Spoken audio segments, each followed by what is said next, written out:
আজকে আমরা বীজগাণিতিক চলরাশির ধারণা নিয়ে অঙ্কগুলো শুরু করব। তোমরা পাতা বের করো, 62 পাতা, অধ্যায় 5।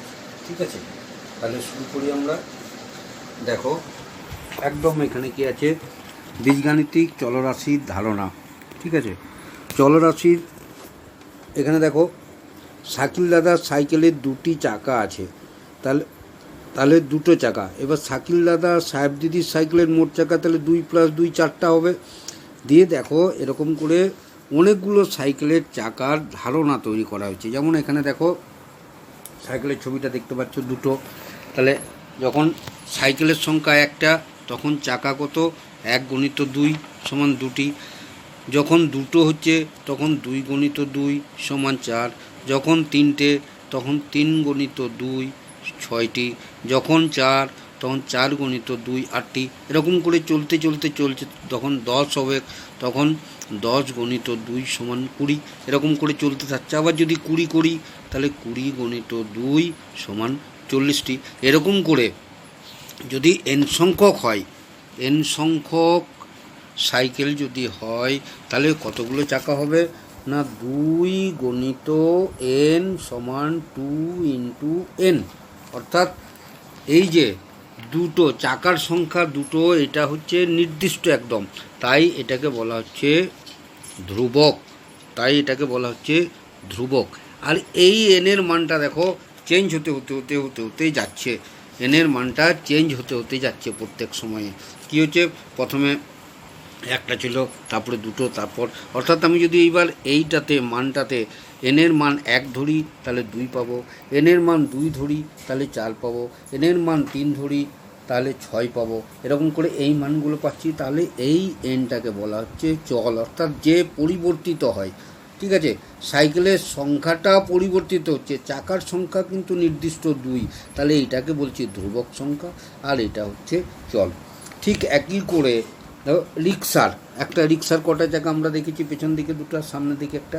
ঠিক আছে, তাহলে রিক্সার চাকার ক্ষেত্রেও ঠিক একই, 1 2 3 4 5 করি যদি, তাহলে একটা রিক্সাতে কটা চাকা আছে না, 3টে। দুটো রিক্সায় কত হবে, 2 × 3 6টা। তিনটে রিক্সায় 3 × 3 9টা। চারটা রিক্সায় 4 × 3 12টা। এরকম করে যদি 10টা করি তাহলে 10 × 3 30টা। ঠিক আছে, তাহলে n সংখ্যক যদি হয় তাহলে 3 × n, চাকার সংখ্যা 3টে, n সংখ্যক হচ্ছে রিক্সা। তাহলে এই 3টাকে বলবো ধ্রুবক আর এই nটাকে বলবো চল। কারণ কি, এই nটা রিক্সার সংখ্যা সবসময় পরিবর্তিত হচ্ছে, কিন্তু এই চাকার সংখ্যাটা সবসময় নির্দিষ্ট, তার জন্য এটা হচ্ছে ধ্রুবক। আর এগুলো তাহলে যে কোনো বীজগাণিতিক সংখ্যাতে যেটাকে পরিবর্তিত হয় চল, সেটাকে আমরা x y z a b c d m n এই বীজগাণিতিক যে কোনো রাশিগুলো দিয়ে আমরা প্রকাশ করি। ঠিক আছে, তাহলে এক্স ওয়াই জেড ধরতে পারো, আলফা বিটা যেমন করে খুশি তোমরা করতে পারো। ঠিক আছে, তাহলে এই যে এরকম করে এটাকে ফর্মুলা তৈরি করা, যে 3n হলো, এটাতে 2n হলো, এগুলো হচ্ছে ফর্মুলাগুলোকে কিভাবে তৈরি করতে হয়। ঠিক আছে, এবার ধরো এখানে একটা ত্রিভুজ দিয়ে, এই একটা ত্রিভুজের কটা বাহু, 1 2 3। তাহলে একটা ত্রিভুজের 1 × 3 = 3টি বাহু। দুটো ত্রিভুজ যদি দেওয়া হয় আমাকে, তাহলে কত হবে না, 2 × 3 6টি বাহু হবে। তিনটে ত্রিভুজ যদি দেওয়া হয় তাহলে কটা বাহু হবে না, 3 × 3 = 9টি হবে। তাহলে এরকম করে যখন n সংখ্যক এরকম চলতে থাকবে, n সংখ্যক, তখন আমার কি হলো, তাহলে 3 × n। তাহলে এই nটা হচ্ছে চল আর এই 3টা হচ্ছে ধ্রুবক। হয়েছে, বুঝতে পেরেছ সব? এইবার আরেকটা জিনিস আমরা দেখছি, যে এখানে আছে দেখো x + 8 আর 8x সংখ্যা দুটি কি একই? এখানে যেমন আমরা পেলাম 2n, কোথায় পেলাম, এখানে 2n, এখানে পেলাম 3n, এখানে পাচ্ছি 3n, সেরকম 4nও হতে পারে, তেমনি 8nও হতে পারে, আবার 8 + nও হতে পারে, 8 - nও হতে পারে, বা 8/nও হতে পারে, n/8ও হতে পারে। ঠিক আছে, তাহলে এগুলোর মানে কি, 8n মানে হচ্ছে n এর সাথে 8-এর গুণ। ঠিক আছে, 8 + n মানে এনের সাথে আটের যোগ বা আটের সাথে এনের যোগ সমষ্টি যা যেমন করে খুশি তুমি প্রকাশ করতে পারো। আর 8 - n মানে 8 থেকে n বিয়োগ। আবার n-8 মানে কি না n থেকে 8 বিয়োগ। 8/n মানে 8কে n দিয়ে ভাগ। n/8 মানে কি মানে nকে 8 দিয়ে ভাগ। ঠিক আছে, 2p মানে তাহলে কি দাঁড়ালো, pকে 2 দিয়ে গুণ।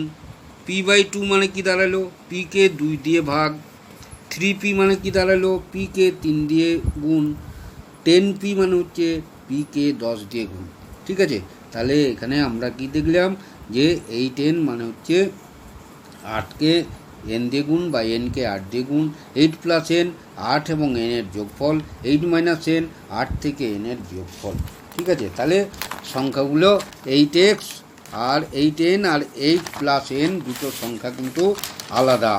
ঠিক আছে, রাশিমালাগুলো আলাদা, দুটো কখনো সমানও হতে পারে কিন্তু আলাদা।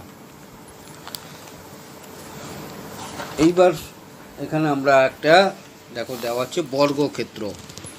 ঠিক আছে, এখানে দেখো বর্গক্ষেত্র দেওয়া আছে, বাহুগুলোর মাপ বলে দিয়েছে এ সেন্টিমিটার। বর্গক্ষেত্র আমরা জানি কাকে বলে বর্গক্ষেত্র, না যার 4টি বাহুই সমান। তাহলে এইটাও এ সেন্টিমিটার, এই বাহুটা এ সেন্টিমিটার, এটা এ সেন্টিমিটার, এ সেন্টিমিটার। আমরা আগের দিন শিখেছিলাম যে বর্গক্ষেত্রের পরিসীমা সমান কি শিখেছিলাম, 4 × বাহু। তাহলে 4 × a সেন্টিমিটার সমান 4a সেন্টিমিটার। তাহলে কি হলো, 4a মানে এখানে 4-এর সাথে এর গুণ। ঠিক আছে, তাহলে এই 4টা হয়ে গেল ধ্রুবক আর এটা হয়ে গেল চল। হয়েছে। আবার যদি আয়তক্ষেত্র নেওয়া হয়, আয়তক্ষেত্রর আমরা জানি যে দৈর্ঘ্যটা বেশি, প্রস্থটা কম। তাহলে দৈর্ঘ্য এক্স, আবার আয়তক্ষেত্র দুটোই এই বিপরীত বাহুগুলো সমান হয়, তাহলে এটাও 1 সেন্টিমিটার হবে, এটা ওয়াই সেন্টিমিটার, এটা ওয়াই সেন্টিমিটার। আমরা এইটার পরিসীমা কী করে বের করবো, না এখান থেকে একটা পিঁপড়ে যদি এরকম করে হেঁটে গিয়ে আবার এখানে এসে পৌঁছায়, সেটা হচ্ছে তার পরিসীমা। তাহলে এখান থেকে শুরু করো, তাহলে পরিসীমা সমান এক্স যুক্ত ওয়াই যুক্ত এক্স যুক্ত ওয়াই। তাহলে এটা হলো পরিসীমা, অর্থাৎ 2 গণিত অর্ধ পরিসীমা। আমরা এটা 5-এ পড়েছিলাম, 2 গণিত অর্ধ পরিসীমা, পরিসীমা সমান। তাহলে এবার দুটো এক্স আছে, তাহলে 2x, দুটো ওয়াই আছে 2y, কিন্তু 2x + 2y হয়ে 2x × 2y এরকম করবে না, এটা নয়, এটা ভুল, এটা গুণফল, এটা যোগ। এক্স রাশিমালার সাথে ওয়াই যোগ কখনো হবে না, এরকমই থাকবে 2x + 2y। হাতির সাথে হাতির যোগ হবে, ঘোড়ার সাথে ঘোড়ার যোগ হবে, কিন্তু হাতির সাথে ঘোড়ার যোগ এরকম করেই থাকবে।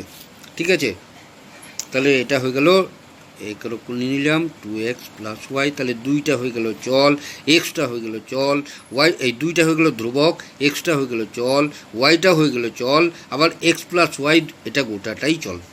ঠিক আছে, তাহলে ধ্রুবক, চল, চল আর গোটাটাই চল। তাহলে এরকম করে আমরা তাহলে জানলাম যে এইগুলো হচ্ছে চলরাশি আর ধ্রুবক রাশি কোনগুলো। ঠিক আছে, এবার যদি একটা সমবাহু ত্রিভুজ দেওয়া হয়, সমবাহু ত্রিভুজ আমরা কি জানি, যে ত্রিভুজের 3টে বাহুই সমান, এটা যদি 1 সেন্টিমিটার হয়, এটা যদি 1 সেন্টিমিটার হয়, এটা যদি 1 সেন্টিমিটার, তাহলে মোট পরিসীমা কত, না x plus x plus 1 centimetre. 3টে এক্সের যোগফল মানে হচ্ছে 3 × x। আমরা এরকম করে জানি, কি করে জেনেছি, 2 যুক্ত 2 যুক্ত 2 যোগফল মানে হচ্ছে গুণফল মানে হচ্ছে যোগফলের রূপান্তর। তাহলে 3 × 2 মানেও যা, 3টে 2-এর যোগফলও তাই 6। তাহলে এখানেও তাই করলাম, x যুক্ত x যুক্ত x সমান 3x। তাহলে এইটা হয়ে গেল ধ্রুবক আর এটা হয়ে গেল চল। তাহলে বীজগাণিতিক রাশিমালার চল হচ্ছে কোনটা, যার মান সবসময় পরিবর্তিত হয়, আর যার মান স্থির সেটা হচ্ছে ধ্রুবক। এবার আমরা কোষে দেখি 5.1টাতে যাচ্ছি।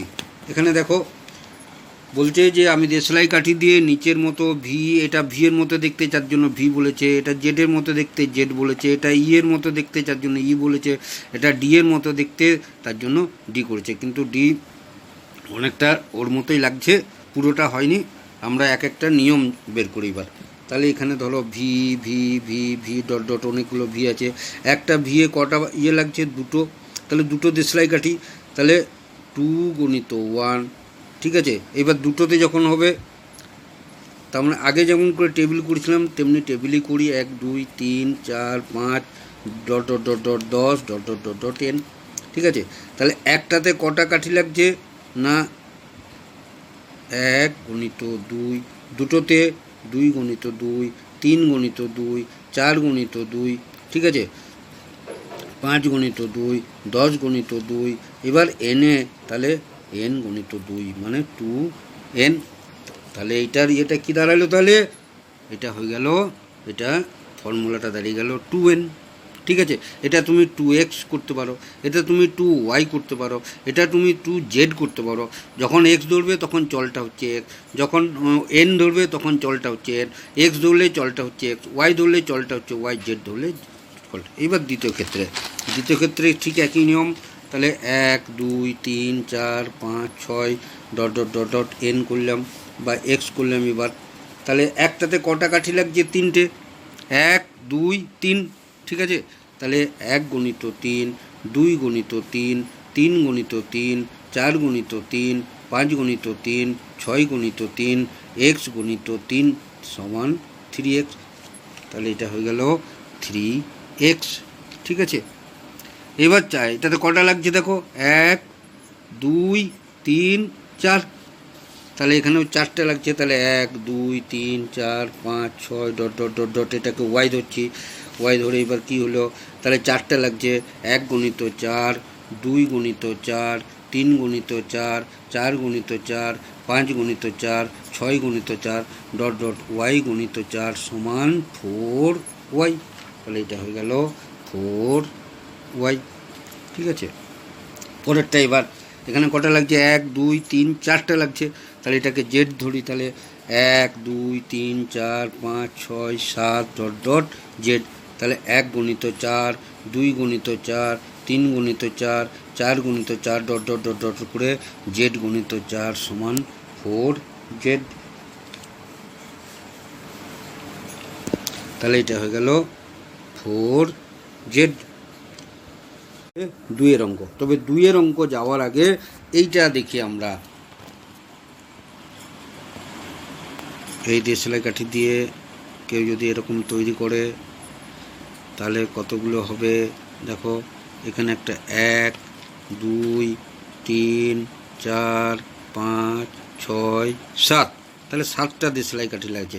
তাহলে নিয়মটা 1 2 3 ডট ডট ডট ডট, তাহলে এখানে এবার এম লিখছি, তাহলে একটাতে 7টা লাগছে, তাহলে 1 গুণিত 7, 2 গুণিত 7, 3 গুণিত 7 ডট ডট এম গুণিত 7 সমান 7m। তাহলে 7টা হলো ধ্রুবক, এমটা হয়ে গেল চল সংখ্যা। তাহলে এইখান থেকে যে কোনো যদি এরকম 10টা থাকে তাহলে কটা দেশলাই কাঠি লাগবে না 7m, এর মান কত 10, তাহলে 7 গুণিত 10 সমান 70টা দেশলাই কাঠি লাগবে 10টা যদি এরকম সপ্তভুজ তৈরি করা হয়। ঠিক আছে, বুঝতে পারলে তাহলে নিয়মটা কী করে হচ্ছে। এরপর আমরা 2-এ যাই। 2-এ কী আছে দেখো, আমি আমার দাদার থেকে 4 বছরের ছোট, দাদার বয়স x বছর হলে আমার বয়স দাদার বয়সের মধ্যে দিয়ে লেখার চেষ্টা করি। দাদার বয়স সমান x বছর। তুমি কি, তোমার বয়সটা কি, তোমার বয়স দাদার চাইতে 4 বছরের কম হবে, তবেই তুমি ছোট। ঠিক আছে, তাহলে দাদার বয়স যদি x বছর হয় তাহলে এক্সের সাথে যদি তুমি 4 যোগ করে দাও তাহলে তো বেশি হয়ে যাচ্ছে, তোমার বয়স কম হতে হবে। তাহলে এক্স থেকে তোমাকে 4 বছর কী দিতে হবে না বাদ দিতে হবে। তাহলে এটা হবে না, এটা যদি তোমার বয়স হতো x বছর, দাদার বয়স বলতো, আর দাদা 4 বছর বড়, তখন তোমাকে এটা x + 4। তাহলে x একটা চল সংখ্যা, তার থেকে 4 আমরা বিয়োগ করে কী পেলাম, তোমার বয়স, যেহেতু তুমি 4 বছরের ছোট। তাহলে 2-এর অঙ্কটা কী দাঁড়ালো, দাদার বয়স x বছর, তোমার বয়স দাদার চাইতে 4 বছরের কম তোমার বয়স, তাহলে এটা হয়ে যাচ্ছে, তাহলে তোমার বয়স দাদার বয়সের মধ্য দিয়ে x - 4 বছর। ঠিক আছে, এরপর 3-এরটা, রফিকা বেগম আজমা খাতুন মালা তৈরি করছে। রফিকা বেগম যতগুলি মালা গাঁথলো, আজমা খাতুন তার থেকে 6টি মালা বেশি গাঁথলো। আজমা খাতুন কতগুলি মালা গাঁথলো তার সংখ্যা জানা সহজ নিয়ম। ফর্মুলা সোজা করলেও এমনি করা যায়, যে যদি জানতো তোমাকে নিয়ম তৈরি করতে বলছো। আমি নিয়ম না তৈরি করে কি করে করতে দেখো, তাহলে যে যাকে বার করতে হবে, ঠিক আছে, তারটা আগে ধরে নাও। কি বলেছে আজ তুমি যেটা জানো না, যেটা কি বলেছে, রফিকা বেগম যতগুলি মালা গাঁথলো, আজমা খাতুন তার থেকে 6টি। তাহলে রফিকা বেগম কতগুলো গাঁথলো, রফিকা বেগম ধরি, রফিকা বেগম মালা গাঁথল কটা, এক্স, ঠিক আছে। আর আজমা খাতুন কটা দেখো 6টি বেশি গেঁথেছে। তাহলে আজমা খাতুন গেঁথেছে সমান x প্লাস 6টি, তাই তো। যেহেতু আজমা খাতুন বেশি গেঁথেছে তাহলে 6 যোগ হয়ে গেল, তাহলে x প্লাস 6। এরপর সহজ নিয়ম যদি তৈরি করতে হয়, তাহলে দেখো রফিকা বেগম যদি একটা গাঁথে, একটি গেঁথেছে, তখন আজমা খাতুন কটা গাইবে গান মালা,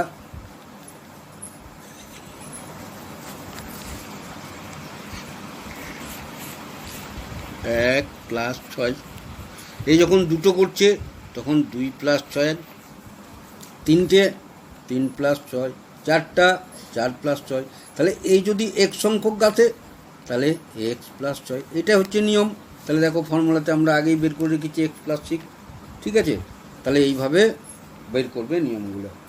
এবার 4এরটা দেখো,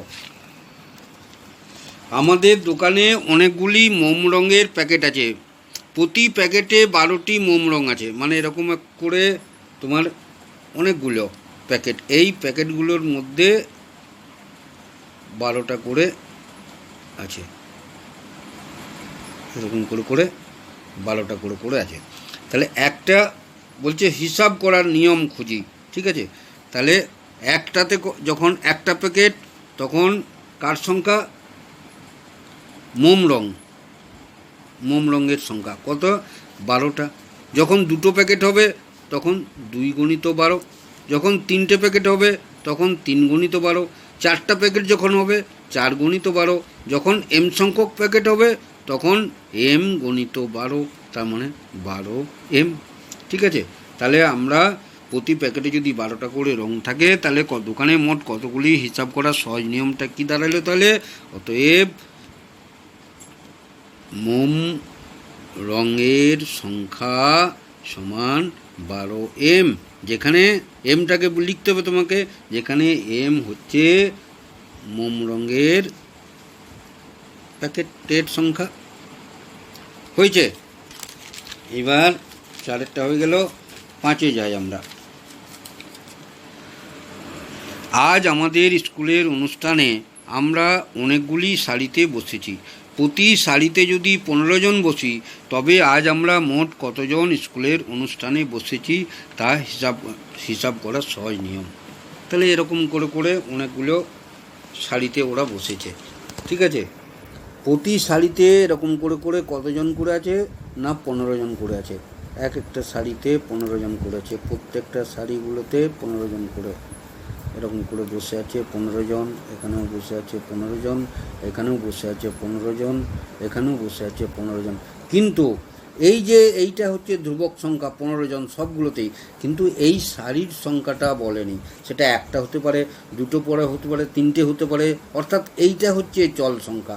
তাহলে একটা যখন, দুটো, 3টে সারি যখন, 4টা সারি, 5টা সারি যদি চল সংখ্যা 100 হয়, তাহলে তখন কত হবে, তাহলে একটা সারিতে কটা হচ্ছে 1 গুণিত 15, দুটো সারিতে যখন হবে 15 গুণিত 2 মানে 2 গুণিত 15 30টা, 3টেতে যখন তাহলে 3 গুণিত 15 45টা, এটাতে 4 গুণিত 15 60 জন, 5 গুণিত 15 75 জন। তাহলে এক্স যখন হচ্ছে তাহলে এক্স গুণিত 15, এক্সের সাথে গুণিত আমরা চট করে লিখি না, কারণ দুটো এক্সের দেখতে খারাপ লাগে, তার জন্য এক্সের যখন গুণিত হয় তখন এক্স এরকম করে একটা ডট চিহ্ন দিতে হয়, তারপরে এটা করতে হয় সমান 15x, না কেন এই ধ্রুবক সংখ্যাগুলোকে সবসময় চল সংখ্যার আগে লিখতে হয়, তার জন্য 15x। তাহলে সাধারণ নিয়ম তাহলে কি হলো, যে 15x জন আমরা স্কুলের অনুষ্ঠানে বসেছি, ঠিক আছে, যেখানে 15 হচ্ছে ধ্রুবক সংখ্যা, x হচ্ছে। তাহলে এইবার x এর মান আমরা যে কোনো বসাতে পারি। দেখো প্রথমে 1 যদি x এর মান বসে তাহলে 15 হলো, 2 যদি x এর মান হয় অর্থাৎ দুটো সারিতেই কেবল ছিলাম তাহলে 15 দুগুণে 30, যদি 3টে সারি ছিল তাহলে x এর মান 3, তাহলে 3 15 45, সেরকম। এটা যেহেতু চল সংখ্যা তার জন্য এর মানটা নির্দিষ্ট নেই এখানে, হ্যাঁ, তার জন্য এটা হয়ে গেল 15x। এবার 6টা, পার্থ ও তীর্থ দুজনে পুকুরের পাড়ে বসে মাছ ধরছে। তীর্থ যতগুলি মাছ ধরল পার্থ তার থেকে 5টি মাছ বেশি ধরল। পার্থ কতগুলি মাছ ধরল তীর্থ ধরা মাছের সংখ্যা দিয়ে প্রকাশ করি। তাহলে যেটা যার দিয়ে প্রকাশ করব তার মাছটাকে আমরা চল সংখ্যা ধরব, ঠিক আছে। তাহলে ধরি তীর্থ মাছ ধরেছে কতগুলি, এনটি, ঠিক আছে। এবার পার্থ কি বলেছে, পার্থ তীর্থর চাইতে 5টি মাছ বেশি ধরেছে। আমরা স্বাভাবিক ইয়েতে যখন করি, দেখো এটা যদি আমি বলে দিতাম তীর্থ মাছ ধরেছে 2টি, পার্থ 5টি মাছ ধরেছে, তাহলে পার্থ কত ধরেছে না 2 + 5 = 7। তোমরা স্বাভাবিক নিয়মে এটা করতে। এবার 2-এর বদলে এখানে এন আছে, ঠিক আছে। তা অতএব পার্থ মাছ ধরেছে সমান কয়টি হচ্ছে, তাহলে 2 + 5 যেমন করলে তেমনি n যুক্ত 5টি, ঠিক আছে, হলো। তাহলে এইটা হয়ে গেল পার্থ মাছ ধরছে n + 5 বা 5 + n, যেমন করে লেখো দুটোই একই। এটা হচ্ছে বিনিময় নিয়ম অনুযায়ী, পরে আমি দেখাচ্ছি, ঠিক আছে। n + 5-এও যা, 5 + nও তাই। তাহলে পার্থ কতগুলি মাছ ধরল তীর্থ ধরা মাছের সংখ্যা দিয়ে আমরা প্রকাশ করলাম। এবার 7-এর অঙ্কটা দেখো, মিতা মায়া কাগজের নৌকা তৈরি করছে। মিতা মায়ার থেকে 2টি নৌকা কম তৈরি করলো। মিতা কতগুলি কাগজের নৌকো তৈরি করলো হিসাব করার সহজ নিয়ম খুঁজি, ঠিক আছে। তাহলে এখানে মিতা মায়ার থেকে 2টি নৌকা কম করলো। কারটা বার করতে বলেছে, মিতারটা। তাহলে এখানে মায়ারটা ধরি, মায়া, এখানে মিতা মায়ার থেকে 2টি নৌকা কম করল। তাহলে এখানে 4 ধরি প্রথমে। তাহলে যদি 2 ধরি, মায়া 2টো করল, বা একটা যদি করি, দেখো 2 যখন আছে মায়ার থেকে 2টো নৌকা কম তৈরি করলো মিতা, তাহলে 2-এর চাইতে তোমাকে বেশিতে যেতে হবে, ঠিক আছে। তাহলে মায়া যখন 3টে করলো তখন এ কটা করছে মিতা 3 বিযুক্ত 2 একটা। এ যখন 4টা করছে তখন 4 বিযুক্ত 2 দুটো। এ যখন 5টা করছে 5 বিযুক্ত 2 সমান 3টে। তাহলে এ যখন মায়া যখন xটি করছে, ঠিক আছে, তাহলে এ তখন x - 2টি করছে। তাহলে অতএব মিতা তৈরি করলো কতগুলি না x - 2টি, যখন মায়া কতগুলো করেছে, মায়া করেছে xটি নৌকো। তাহলে মায়া যখন xটি নৌকো তৈরি করেছে তখন মিতা তৈরি করবে কতগুলি না মায়া যখন xটি তৈরি করেছে তখন মিতা তৈরি করবে x - 2টি, অর্থাৎ 2টো নৌকা কম। তাহলে নিয়ম অনুযায়ী এইভাবে তোমাকে বার করতে হবে। এরপর চলে আসছে 8-এর অঙ্কটা দেখো, বাবা অনেকগুলি মিষ্টির প্যাকেট আনলেন। যদি প্রতি প্যাকেটে 5টি সন্দেশ থাকে তাহলে বাবা কতগুলি মিষ্টি আনলেন, ঠিক আছে। তাহলে বাবা ধরো একটা প্যাকেট, এটা প্যাকেটের সংখ্যা আর এটা মিষ্টির সংখ্যা। বাবা একটা প্যাকেট আনলো, প্রতি প্যাকেটে 5টা সন্দেশ, তাহলে এখানে 5টি সন্দেশ আছে, ঠিক আছে। মিষ্টির সংখ্যা হচ্ছে সন্দেশ। তাহলে এখানে বাবা যদি 2টো আনতো তাহলে 2 × 5 হতো। বাবা যদি 3টে প্যাকেট নিয়ে আসতো তাহলে 3 × 5 হতো। বাবা যদি 4টা নিয়ে আসতো প্যাকেট তাহলে 4 × 5 20টা মিষ্টির প্যাকেট পেতাম আমরা। তাহলে বাবা যদি জেড সংখ্যক মিষ্টির প্যাকেট নিয়ে আসে তখন কত হবে না জেডটার সাথে গুণ করব, কত না একটা প্যাকেটে যতগুলো আছে তাহলে জেড × 5, ঠিক আছে, সমান 5 জেডটি হয়েছে। তুমি এটা x Y Z A B C D যা খুশি তুমি ধরতে পারো। তাহলে বাবা 5 জেডটি মিষ্টি সন্দেশ এনেছেন, যেখানে জেড সমান হচ্ছে কি প্যাকেটের সংখ্যা। হয়েছে?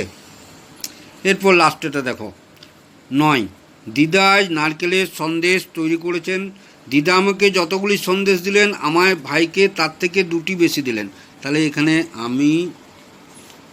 আমার ভাই আর এখানে বোন। হয়েছে? তার বলছে আমাকে যতগুলি সন্দেশ দিলেন আমাকে যদি তার থেকে 2টি বেশি দিলেন আর বোনকে আমার থেকে 3টি সন্দেশ কম দিলেন। আমি ধরলাম আমাকে 5টা দিয়েছে, তাহলে ভাইকে তার থেকে 2টি বেশি দিলেন, তাহলে আমার চাইতে ভাইকে 2টো বেশি দিল, তাহলে 5 আর 2 7। আর বলছে আমার বোনকে আমার থেকে 3টি কম দিলেন, তাহলে 5 বিযুক্ত 3। এটা হচ্ছে নিয়ম। হয়েছে? এবার যদি এটা এক্স ধরি আমারটা, তাহলে ভাইয়েরটা কী হবে এক্স প্লাস 2, বোনেরটা কত হবে এক্স মাইনাস 3। ঠিক আছে?